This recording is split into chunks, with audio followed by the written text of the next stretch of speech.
Assalamualaikum warahmatullahi wabarakatuh. Jadi pada kesempatan kali ini kita akan bahas tentang etika penggunaan TIK ya atau teknologi informasi dan komunikasi. Kenapa sih kita harus menggunakan etika dalam penggunaan TIK ini? Yaitu adalah pertama, salah satu aplikasi yang ditawarkan oleh TIK ini adalah kemudahan mengakses internet. Ya, jadi seperti yang kita ketahui, teknologi internet ini telah berkembang ya pesat menjadi Museum Maya ya, perpustakaan Maya, bahkan pasar raya informasi Maya yang paling besar di dunia.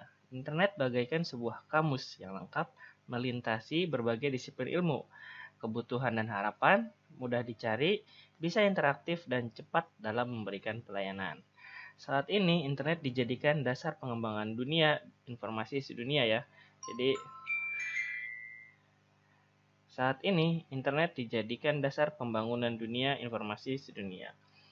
Ya, ini ada riset ya. Tim We Are Social Singapura baru-baru ini membuat slideshow yang memperlihatkan semua fakta dan statistik mengenai 2,5 miliar pengguna internet. Saat ini terdapat 1,86 miliar pengguna aktif media sosial di seluruh dunia. Di Asia ada sendiri ya, ada 635 juta orang berlangganan paket data agar dapat mengakses internet melalui handphonenya. Asia Tenggara adalah wilayah yang paling berpusat pada mobile dengan tingkat penetrasi 109 juta orang. Asia Tenggara dan Asia Selatan memiliki tingkat penetrasi internet di bawah rata-rata global yaitu sekitar 35%. Berkat Cina, tingkat penetrasi internet Asia Timur ada di atas rata-rata yaitu sekitar 48%. 3 dari 10 jejaring sosial yang paling banyak digunakan adalah aplikasi chatting ya. Contohnya kalau di Cina itu banyakkan WeChat ya dengan 272 juta pengguna aktif. WhatsApp yaitu ada 400 juta pengguna aktif, ini yang di Asia ya. QQ dengan 816 juta pengguna aktif ya. QQ dan WeChat adalah perusahaan milik Tencent ya dari Cina. Bisa kita lihat pada gambar di depan ya, menurut catatan Asosiasi Penyelenggara Jasa Internet Indonesia atau APJI, pengguna internet Indonesia sudah mencapai 132,3 juta, setidaknya pada tahun 2016. Sudah pasti jumlah itu akan mengalami peningkatan setiap tahun ya, juga tahun-tahun berikutnya. Jumlah pengguna internet Indonesia menduduki urutan ke-6 tertinggi di dunia setelah Cina, Amerika Serikat, India, Brazil, dan Jepang. Ini adalah riset menurut eMarketer. Sayangnya, akses internet masih didominasi oleh kota-kota besar di Indonesia seperti Jakarta, Bandung, atau Surabaya. Hanya 24,35% saja dari keseluruhan populasi Indonesia yang dapat menikmati internet dengan mudah. Masih ada kesenjangan digital antara masyarakat perkotaan yang dapat dengan mudah mengakses internet dan warga pedesaan yang belum mampu mengaksesnya. Alih-alih memanfaatkannya, untuk itulah diperlukan adanya tata kelola internet di Indonesia. Namun, kehadiran internet juga perlu diwaspadai, sebab menurut salah satu penelitian yang dilakukan oleh Meta Crawler, dalam waktu seminggu menunjukkan ketertarikan pengguna internet, salah satu site yang dikatakan dapat membawa perubahan ke arah negatif. Ini berdasarkan sampel pertanyaan yang diterima sebagai berikut nih, bisa dilihat di depan. Jadi, jika kita mencari hal-hal seperti ini banyak banget yang dicari di internet ya. Jadi ini bisa menghancurkan akhlak ya, apalagi anak-anak muda ya. Jadi ini bisa menghancurkan budaya yang kita yang baik ya dengan ada internet. Ya dulu mungkin orang akan susah mengakses hal-hal seperti ini, tapi dengan ada internet ini tuh mudah banget diakses. Jadi sebenarnya inilah ya pentingnya ya kita belajar etika berinternet. Jadi bagaimana sih pandangan etika dalam dunia TIK? Nah, kita harus tahu sendiri nih pengertian dari etika atau etik ya. Ini bermakna sekumpulan ajas atau nilai yang berkenaan dengan akhlak, tata cara yaitu bisa berupa adat, sopan santun, nilai ya mengenai benar atau salah tentang hak dan kewajiban yang dianut oleh suatu golongan atau masyarakat. Sedangkan TIK dalam konteks yang lebih luas mencakup semua aspek yang berhubungan dengan mesin, ya bisa komputer atau alat telekomunikasi ya berupa handphone dan lain-lain, dan teknik yang digunakan untuk menangkap ya atau mengumpulkan, menyimpan, manipulasi, menghantar dan menampilkan sesuatu bentuk informasi. Komputer yang mengendalikan semua bentuk ide dan informasi memainkan peranan yang penting dalam pengumpulan, pemrosesan, penyimpanan, dan penyebaran informasi suara, gambar, teks, dan angka yang berasaskan mikroelektronik. Teknologi informasi bermakna menggabung bidang teknologi seperti pengkomputeran, telekomunikasi, dan elektronik dalam bidang informasi seperti data, fakta, dan proses. Jadi, etika TIK adalah sekumpulan azas atau nilai yang akan dibenarkan dengan akhlak, tata cara, adat atau sopan santun, nilai mengenai benar atau salah, hak dan kewajiban tentang TIK yang dianut oleh suatu golongan atau masyarakat dalam pendidikan. Untuk menerapkan TIK, maka perlu kita terlebih dahulu mengetahui prinsip yang terkandung di dalam TIK, yang diantaranya adalah tujuannya yaitu teknologi informasi, memberikan bantuan kepada manusia untuk menyelesaikan masalah, menghasilkan kreativitas, untuk membuat manusia lebih bermakna jika tanpa penggunaan teknologi informasi dalam aktivitasnya. Ada juga prinsip high tech, high touch ya. Jadi high tech, high touch. Lebih banyak bergantung kepada teknologi tercanggih. Lebih penting jika kita menimbangkan aspek high touch yaitu jadi sentuhan manusia. Jadi walaupun kita high tech ya, jadi kita juga harus masih bersosialisasi yaitu adalah berhubungan dengan manusia lainnya. Ada juga penyesuaian teknologi informasi dengan kebutuhan manusia. Jadi, dikatakan etika dalam penggunaan ICT atau TIK adalah perbuatan manusia yang dipandang berperilaku nilai baik dalam penggunaan informasi, komunikasi, dan teknologi. Atau istilah bahasa Indonesianya TIK ya, teknologi informasi dan komunikasi. Nah, ini adalah etika-etika yang dalam penggunaan teknologi informasi dan komunikasi. Yang pertama, gunakanlah TIK untuk hal yang bermanfaat. Nah, jadi TIK ini bisa digunakan untuk hal yang buang-buang waktu, misalkan ya bisa juga digunakan untuk yang bermanfaat. Jadi kalian harus bisa memilih mana yang bermanfaat untuk kehidupan kalian. Tidak membajak, menyalin, atau menggandakan tanpa seizin pemilik hak paten. Hak cipta adalah hak eksklusif bagi pencipta atau penerima hak untuk mengumumkan atau memperbanyak ciptaannya atau memberikan izin untuk mengumumkan atau memperbanyak dengan tidak mengurangi batasan-batasan menurut peraturan perundang-undangan yang berlaku. Ya, menurut UU Nomor 9 Tahun 2002, ketentuan UU Hak Cipta tentang pelanggaran hak cipta bidang teknologi informasi khususnya program komputer diatur oleh ketentuan pidana pasal 72 ayat 3 yang berbunyi barang siapa dengan sengaja dan tanpa hak memperbanyak penggunaan untuk kepentingan komersial suatu program komputer dipidana dengan pidana penjara paling lama 5 tahun dan atau denda paling banyak 1 miliar rupiah. Yang ketiga, tidak mengubah, mengurangi, atau menambahkan hasil karya orang lain. Yang keempat, tidak menggunakan perangkat lunak untuk suatu kejahatan. Yang kelima, tidak memasukkan dan menyebarkan hal-hal yang bersifat pornografi, kekerasan, dan merugikan orang lain. Berikutnya, yang keenam, menggunakan perangkat lunak asli. Yang ketujuh, menjunjung tinggi haki atau hak atas kekayaan intelektual. Misalnya, pencantuman URL website yang menjadi referensi tulisan kita, baik di media cetak maupun elektronik. Untuk melindungi haki, ya, ini ada Undang-Undang Nomor 19 Tahun 2002 Pasal 72 Ayat 1, 2, dan 3. Ayat 1 berbunyi, barang siapa dengan sengaja dan tanpa hak melakukan perbuatan sebagaimana dimaksud pasal 2 ayat 1 atau pasal 49 ayat 1 dan ayat 2 dipidana dengan pidana penjara paling sedikit 1 bulan dan denda paling banyak 5 miliar rupiah. Ayat 2 berbunyi, barang siapa dengan sengaja menyiarkan, memamerkan, mengedarkan, atau menjual kepada umum suatu ciptaan atau barang hasil pelanggaran hak cipta atau hak terkait sebagaimana dimaksud ayat 1 dipidanakan penjara paling lama 5 tahun atau denda paling banyak 500 juta rupiah. Ayat 3 berbunyi, barang siapa dengan sengaja dan tanpa hak memperbanyak penggunaan untuk kepentingan komersial suatu program komputer dipidana penjara paling lama 5 tahun atau denda paling banyak 1 miliar rupiah. Yang kedelapan, tidak memasuki sistem informasi orang lain secara ilegal. Yang kesembilan, tidak memberikan user ID dan password kepada orang lain untuk masuk ke dalam sebuah sistem. Dan tidak diperkenankan pula untuk menggunakan user ID orang lain untuk masuk ke dalam sebuah sistem. Yang kesepuluh, tidak mengganggu atau merusak sistem informasi orang lain dengan cara apapun. Berikutnya yang ke-11, tidak menggunakan ICT atau TIK dalam melakukan perbuatan yang melanggar hukum dan norma-norma yang berlaku di masyarakat. Yang ke-12, tetap bersikap sopan dan santun walaupun tidak bertatap muka secara langsung.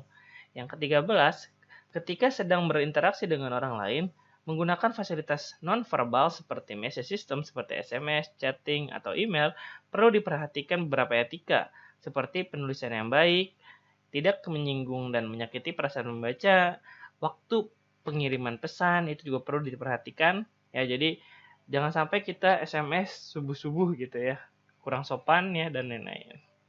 Selanjutnya yang ke-14, tidak membicarakan keburukan dan menjelekkan orang lain di media sosial seperti Facebook, Twitter, Telegram, Instagram ya, dan sebagaimana sejenisnya. Yang ke-15, menggunakan alat pendukung TIK ya dengan bijaksana dan merawatnya dengan baik. Yang ke-16, ya menerapkan prinsip-prinsip kesehatan dan keselamatan kerja. Selanjutnya kita akan bahas tentang jenis pelanggaran etika penggunaan teknologi informasi dan komunikasi atau TIK. Yang pertama di sini ada hacker dan cracker. Nih, kata hacker ini sebenarnya pertama kali muncul itu adalah artinya positif ya. Itu untuk menyebut seorang anggota yang memiliki keahlian dalam bidang komputer yang lebih baik ketimbang yang telah dirancang bersama. Jadi dia punya orang jenius nih, dulu hacker ini namanya sebutan untuk orang jenius di bidang jaringan komputer. Menurut Mansfield, hacker didefinisikan sebagai orang yang memiliki keinginan untuk melakukan eksplorasi dan penetrasi terhadap sebuah sistem operasi dan kode komputer pengamannya, tetapi tidak melakukan tindakan pengerusakan. Jadi dia bisa melakukan penetrasi tapi tidak merusak gitu. Ataupun tidak mencuri uang atau informasi. Jadi juga tidak merusak, tidak mencuri atau tidak mengambil informasi ya. Jadi dia tidak mencuri uang maupun mencuri informasi. Sedangkan cracker adalah sisi gelap dari hacker dan memiliki ketertarikan untuk mencuri informasi. Jadi, kata yang tepat untuk penjahat ya di dunia maya ini adalah cracker ya. Jadi dia melakukan berbagai macam kerusakan ataupun melumpuhkan keseluruhan sistem ya. Itu adalah si cracker bukan hacker.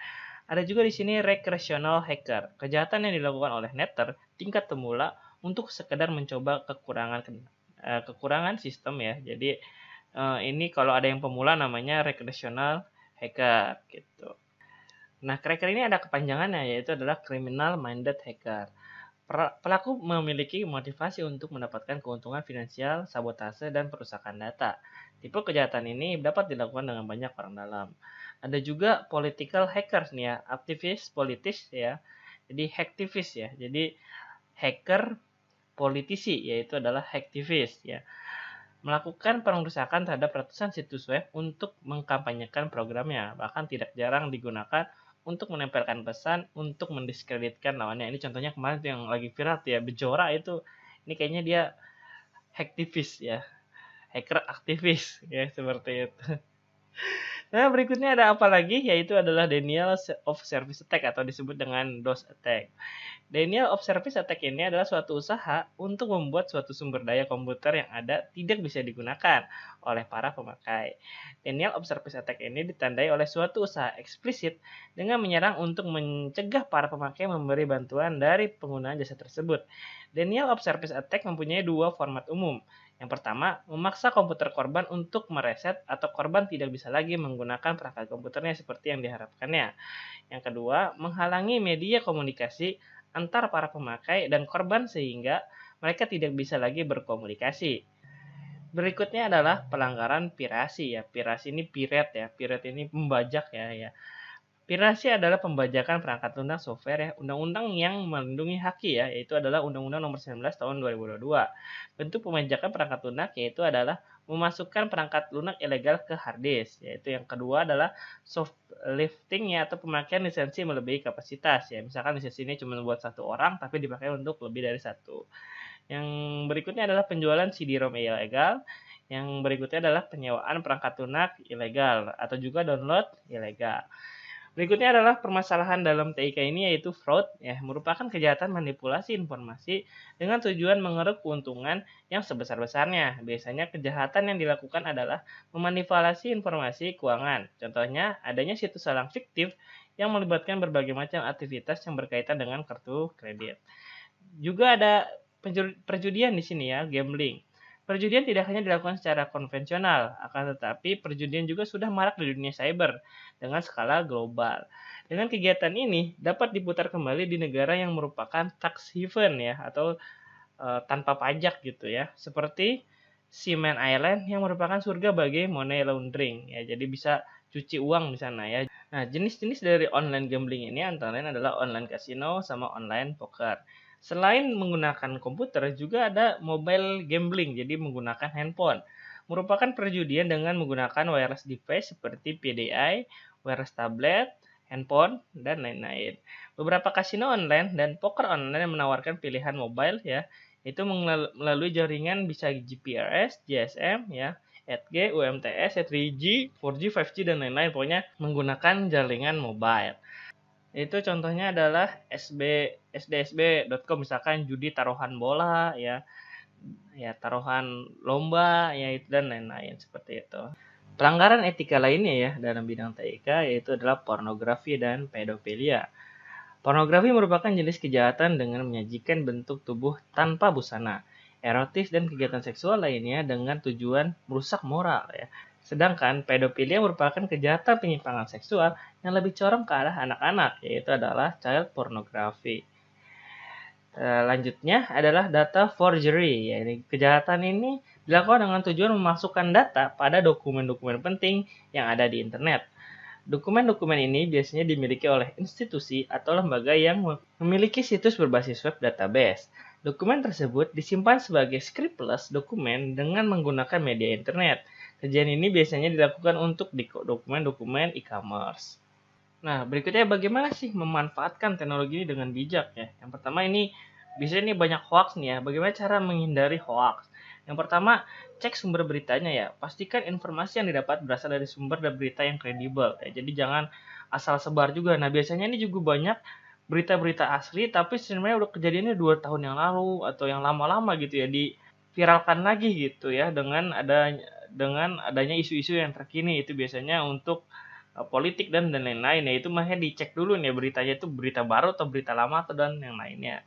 Terus berbagi informasi ya, orang lain dapat membantu meluruskan informasi yang salah. Jadi berbagilah dengan orang-orang yang berpendidikan dulu ya. Jadi carilah grup-grup ya. Jadi sebelum ke grup-grup keluarga misalkan, tuh grup-grup teman sekelas misalkan, itu lebih baik ya, itu bisa mengecek apakah ini tuh informasinya kredibel atau enggak ya. Jadi jangan langsung di-share nih. Bisa ditanyakan dulu, ini kira-kira informasi ini benar atau salah, itu tanyakan ke grup-grup kelas gitu ya dan lain-lain, atau tanya ke dosen atau yang lain-lain gitu juga boleh. Terus berikutnya, bersikaplah netral ya saat menerima informasi ya, jangan terprovokasi ya, jadi harus netral kita terhadap informasi yang diterima. Terus bandingkan informasinya ya, tadi seperti yang saya bilang ya, cari dulu ya tentang informasi tersebut ya, bandingkan informasi dengan sumber lainnya. Terus perbanyak membaca ya, jadi supaya bisa tahu apakah informasi ini benar atau salah, banyak-banyaklah membaca ya berita dan lain-lain ya. Banyak referensi sangat baik untuk membandingkan benar atau tidaknya suatu informasi. Berikutnya, nah ini ya, jadi posting itu yang penting, bukan yang penting posting ya. Jadi jangan sampai kebalik ya. Ya sebelum sharing ya, cek dulu nih seperti ini ya. Konten yang baik belum tentu benar ya. Enggak semua konten yang benar pantas disebar. Konten yang benar belum tentu bermanfaat ya. Jadi enggak semuanya itu bisa di-sharing-sharing ya. Konten yang benar tapi itu adalah aib orang lain, itu kan gibah namanya ya. Nih, jadi ya nggak boleh gibah ya di online ya. Menyebar hoax, fitnah, menyebar pornografi, dan bullying. Jadi nggak boleh, belum tentu yang benar itu baik ya. Walaupun benar itu tuh benar, tapi belum tentu itu baik ya. Nggak boleh ya. Kita ngomongin ke orang lain yang satu orang aja itu belum, nggak boleh gibah. Apalagi kita ngomong online. Online ini kan bisa dilihat oleh semua orang ya. Itu mungkin ya, itu bisa seperti jatuhnya bullying juga kan ya, membuli dia dengan kesalahan-kesalahan dia, itu nggak baik ya, seperti itu. Nah, berikutnya di sini ada jenis-jenis ancaman cyber. Yang pertama adalah phishing ya, ini adalah ancaman untuk pancingan yang masukkan data-data, misalkan kita disuruh masukin ini ya, misalkan ada situs ya, karena mendapatkan hadiah tapi masukin nomor kartu kredit, PIN-nya dan lain-lain gitu ya, itu kan berbahaya ya. Terus berikutnya adalah ancaman seluler ya, ini adalah ancaman berupa SMS, telepon, aplikasi seluler lainnya. Ada ancaman media sosial ya, ini biasanya politisi ya. Ancaman politis ya berupa akun-akun palsu ya, mampu melakukan social engineering dan penggiringan isu politik nih. Dan yang tadi itu dibahas ini ada hacktivisme ya. Ancaman politis berupa peretasan situs atau akun oleh para aktivis cyber. Nah, ini ada waspada selalu ya. Jadi jangan asal klik, takutnya yang diklik itu banyak virus-virusnya. Jadi situs-situs yang kita klik itu bervirus misalkan ya, itu bahaya. Jangan asal unduh ya, siapa tahu yang kita unduh adalah Trojan, di mana Trojan itu bisa mengambil alih sistem pada device kita. password yang kuat anti penjahat. Jadi gunakanlah password yang aneh-aneh gitu ya. Jadi gabungan antara simbol, huruf besar, huruf kecil, dan angka. Hati-hati di telepon. Biasanya ada juga nih hipnotis pakai telepon, tuh bahaya banget ya. Jadi hati-hati. Dan banyak juga ya saya lihat di media-media konsumen itu, media-media pembaca juga itu banyak yang curhat ya mengenai penipuan di telepon ya. Salah sendiri padahal di tulisannya jangan berikan OTP ini kepada siapapun termasuk pihak bank. Tapi tetap diberikan. Itu banyak tuh ya. Mungkin terhipnotis melalui telepon tersebut ya. Jadi hati-hati banget ya. Jadi kalau misalkan nggak penting, nggak kenal, ditanya ini buat keperluannya apa, kalau misalkan nggak jelas ya udah ditinggalkan saja ya. Seperti itu. Bahaya wifi gratisan. Hati-hati wifi gratisan karena spyware ya. Jadi bisa yang namanya spyware ini dia bisa melihat apapun yang kalian lakukan. Hati-hati. Jadi kalau bertransaksi itu nanti bisa kesimpan oleh si pemasang spyware ini ya. Email belum tentu aman. Jadi email itu belum tentu aman ya. Jadi hati-hati juga dalam penggunaan email. Nah, bijaklah selalu di sini. Pasanglah identitas asli tapi juga privacy ya. Jadi jangan disebar kemana-mana ya.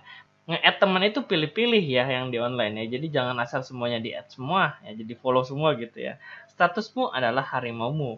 Jangan cantumkan nomor kontak pribadi. Proteksi akun Anda jangan sampai ke-hack.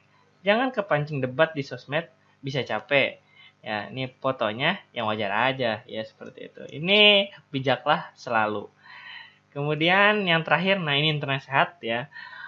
Jadi bagaimana supaya kita bisa berinternet sehat ya? Orang tua harus tetap mendampingi anaknya ketika mereka mengeksplorasi dengan internet di rumah. Guru harus senantiasa membimbing siswa didiknya agar dapat menggunakan internet dengan baik dan benar saat di sekolah. Dan komunitas termasuk pengelola warung internet, warnet, pelaksana program ekstrakurikuler, lembaga pelatihan, atau sebagainya harus bahu-membahu dalam mengedukasi masyarakat tentang berinternet yang sehat. Anak, remaja maupun siswa didik diharapkan dapat belajar bertanggung jawab atas perilaku mereka sendiri, termasuk ketika menggunakan internet, tentunya dengan bimbingan dan arahan dari orang tua, guru, serta komunitas. Nah, untuk materi hari ini ya saya cukupkan sekian. Nanti jika ada pertanyaan bisa ditanyakan di WAG atau ruang diskusi pada e-learning. Nah, nanti juga akan ada soal seperti biasa bisa dikerjakan terlebih dahulu ya. Sekian, terima kasih. Wassalamualaikum warahmatullahi wabarakatuh.